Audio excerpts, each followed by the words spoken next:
Hello everyone and welcome back to the DCAF podcast. I'm your host, Nigel Tommy, and I'm joined by Fuzzy and Charles, as always. Hello everyone. Hello. But we are joined today by a special guest. Who would have seen that one coming? Everybody welcome Mike E. Chester from the Civilisation Marine. Well, it's an honor to finally be here on the DCAF podcast. About time, I could say. I mean, we haven't really just done a video purely about the army or anything else, and this isn't really one purely about our navy. It's specifically about the Duck States Navy and the war and stuff. Yes, because it was a request.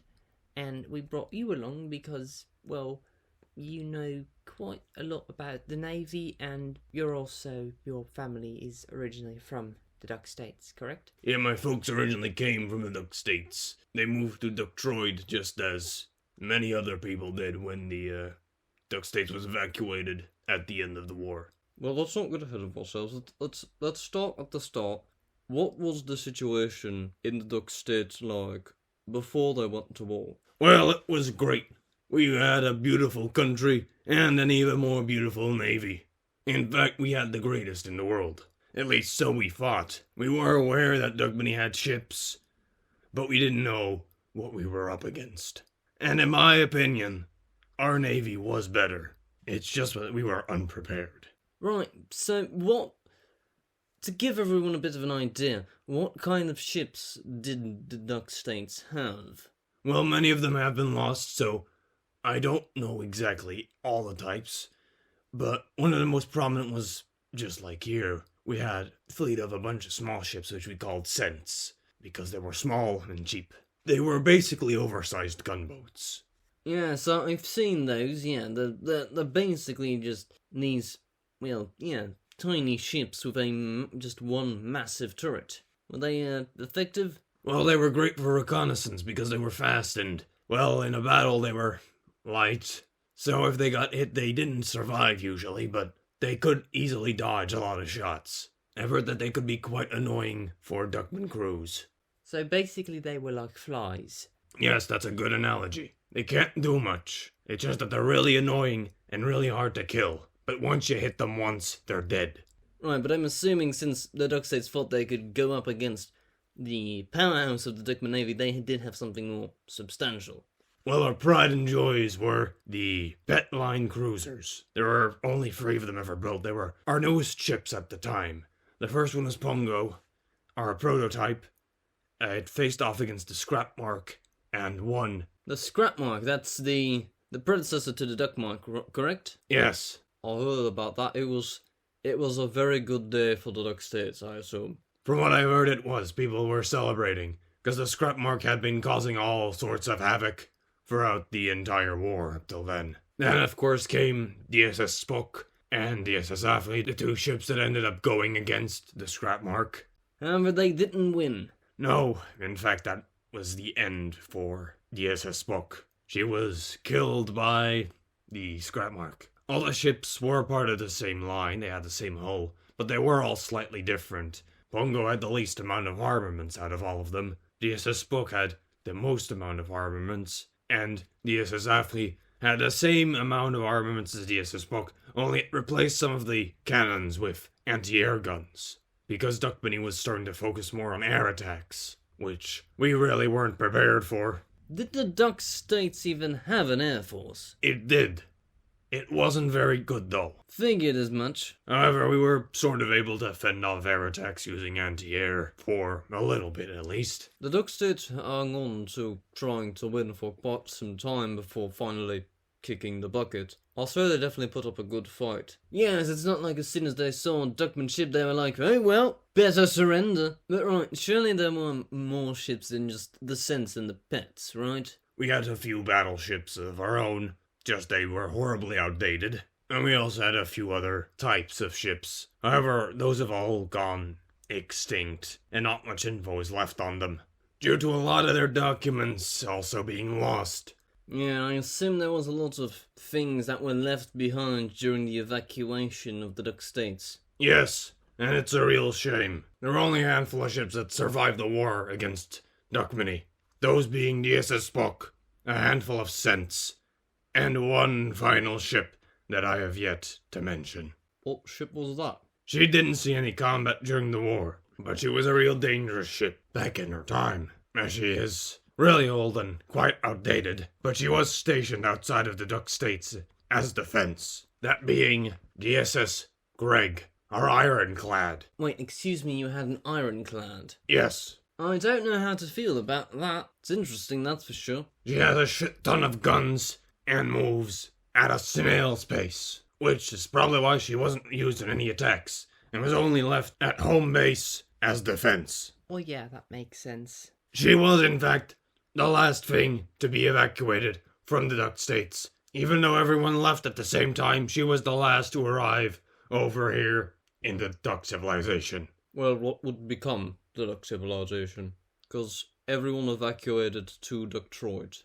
Correct. And then the whole merger between the countries happened, and we went from having the Duck States and the Foxlands to having the Duck Civilization. And after that, the two countries fought together under one flag. Yes, it is really interesting, our flag as well, as it's symbolic of our partnership. The yellow stands for the ducks and the orange stands for the foxes, and they're slotted together like puzzle pieces, becoming one. Wait, is that the meaning behind our flag? Yes. Funny, I never knew that. So right, we now know what kind of ships were involved during the war, but what actually happened during the war? Well, from what I've heard and know, the pet class was incredibly successful. Sadly, Pongo got knocked out in an engagement, so the only two ones left were Spock and Afri. They would perform well during the war until a certain ship showed up. The scrap mark. Yes, that spelled doom for the Duck States. There have been calls of the Duckman ships moving off in the distance, so the pets went off along with a handful of cents and some other boats to go and find out what was going on. They encountered Duckmark and her escort. The Duckmark had long-range guns, so she was the first to engage. Her first few shots missed, but the explosions out of the water showed the Duck States what kind of force they were dealing with. So naturally, they turned around and headed back to safety. Nope, they charged in and fought for their goddamn country. Of course, many of the Cents were knocked out, along with the Duckmark's escort. The Duckmark herself was also badly damaged. Basically, only the pets were still sort of alive. Most of the SS Afri's guns had been knocked out and were unusable. Spock had the opposite happen, and was still able to fire at full force, however, had become immobile. They had decided that they were going to sacrifice themselves for the Duck States,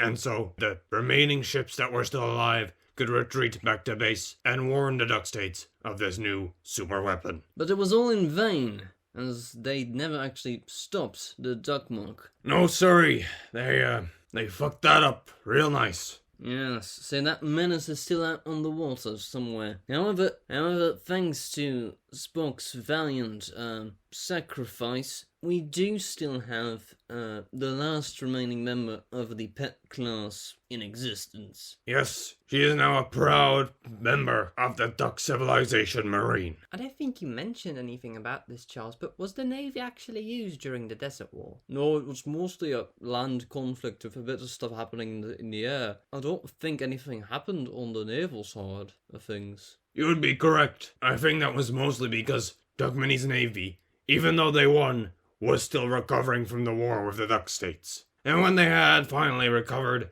the Penelope Empire revolted. And since that was on islands, naval combat was way more prominent there. So they used their navy against the Penelope Empire, but not against the Duck Civilization. Good thing too, because if they did, we'd probably be fucked. Well, I don't know about that. I definitely think we could have lived. Especially knowing that Duckmany did not have, well, D.C.M. Duckmany or other very large ships.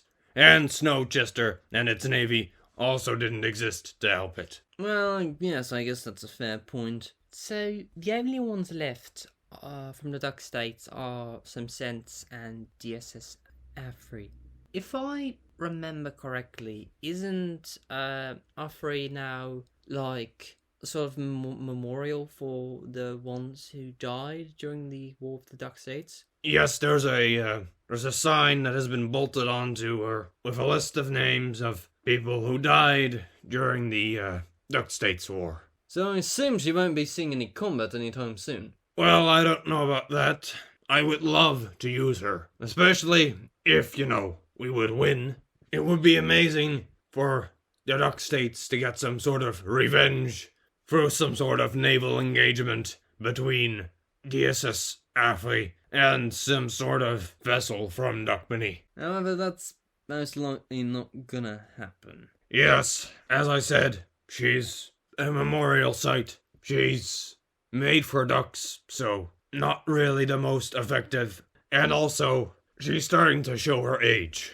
Right, so it looks like it's all up to the new and improved fleet of the Duck Civilisation Marine to take revenge for the fallen ships and people of the Duck States War. Yes, although calling it a new fleet from the Duck Civilization is kind of wrong, considering most of our designs are reused from either the Duck States, or they're literally just old ships from the Foxlands. Well, don't you have like a ship designer? Well, yes, technically, we call him a ship designer. He calls himself an inventor. Well, he has not made a single ship. Well, what if you fired him? Well, we've had a couple of other designers on board, and to be honest, I think Wally's our best option. Right, so he's the head designer because he's the only good one. Pretty much. Well, I think that about calls it for today's episode of the DCF podcast. Thank you, Mike E. Chester. What exactly are you again? The Admiral of the Duck Civilization Marine. That, yes. Thank you for joining us and telling the story of the Duck States Navy. And thank you for watching. As always, like and subscribe, and leave a request down below in the comments for what you want us to talk about next. As we do take requests, as, this that we had for this episode and the previous one, or the one before that. Well, I don't really know what to say now. Well, I mean, the episode's ended. It's not like we need to do some sort of joke before the episode can actually end. Yeah, we're not that funny. What the fuck are you talking about? We're fucking hilarious. We are the greatest comedians in the world. Well, thank you, Mike. I listen to this podcast every week when it comes out, and I gotta say, it's not bad. Well, that's good to hear. And now you're a part of it. And I'm sure you might return in some other episode in the future when we may actually talk about the Duck Civilization's Marine in full. Or maybe we'll get somebody else from the Marine. It would be interesting to have Welly on. Yes. Or William Churchwood. He knows quite a bit about how the Navy used to operate back in the days of the Foxlands, as he is a senior officer. Yes, he's old just like you. Oh, fuck you, Nigel. I mean, there's also Donald. You're seriously not suggesting you'd pick Donald over me, do you? He's just some stupid kid who runs around the decks and cleans them a bit. He would never survive an actual combat situation. Yeah, I know, that probably won't happen. But we'll see. Yes,